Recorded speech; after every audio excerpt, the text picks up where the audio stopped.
Halo, kali ini kita memiliki soal mengenai kesetimbangan benda tegar, khususnya mengenai bidang miring dan katrol. Nah, berikut ini soalnya. Ada suatu benda M1 terletak pada bidang miring dengan sudut kemiringan theta 30 derajat. Benda ini terikat dengan tali yang terhubung dengan sistem katrol dan benda M2 di ujung lain. Jika sistem dalam keadaan kesetimbangan, berapakah sudut perbandingan massa M1 dan M2? Pertama, kita harus membandingkan dan menggambarkan body diagram atau semua gaya-gaya yang bekerja pada sistem ini. Yang saya lihat di sini, kita punya benda dengan massa M1, maka dia akan ditarik ke bawah dengan gaya berat yang kita namakan W1.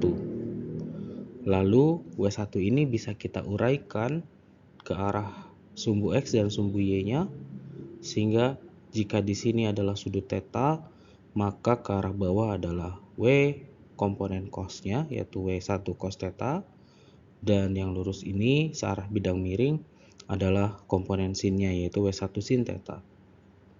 Lalu untuk massa M2, dia juga akan ditarik oleh gaya berat W2,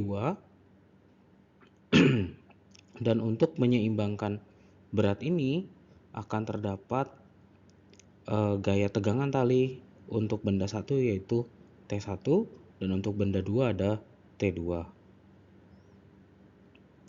Nah, dari persamaan ini kita bisa tahu bahwa T1 akan sama dengan W1 sin theta, karena mereka adalah gaya-gaya yang berlawanan arah bekerja pada benda tersebut di satu sumbu. Lalu untuk T1-nya kita bisa uraikan menjadi M1 dikali G dikali sin theta. Lalu untuk di benda 2, T2 akan sama dengan W2 ya, karena itu adalah gaya yang dalam satu sumbu dan bekerja pada benda yang sama yaitu M2. Lalu bisa kita uraikan menjadi T2 sama dengan M2 dikali G. Nah, lalu karena sistem dalam keadaan kesetimbangan, maka kita akan menggunakan hukum pertama Newton tentang gerak, yaitu jumlah gaya pada benda yang diam itu sama dengan 0. Nah, jumlah gaya yang bekerja pada benda tersebut yang berlawanan yang menyebabkan gerak tersebut 0 adalah tegangan tali T1 dan T2, di mana keduanya saling berlawanan sehingga kita masukkan dalam persamaan T1 dikurangi T2 sama dengan 0 ya. Kita balik juga tidak apa-apa sih, sama saja.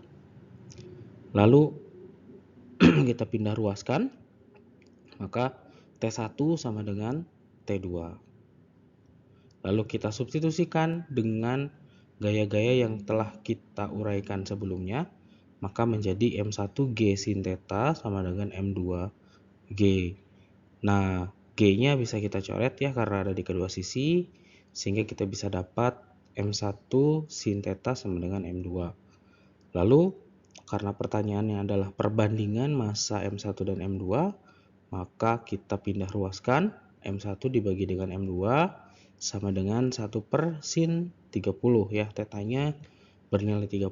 Lalu kita masukkan nilainya, M1 dibagi M2 sama dengan 1 dibagi setengah, atau bisa kita dapatkan bahwa M1 dibagi dengan M2 sama dengan 2:1.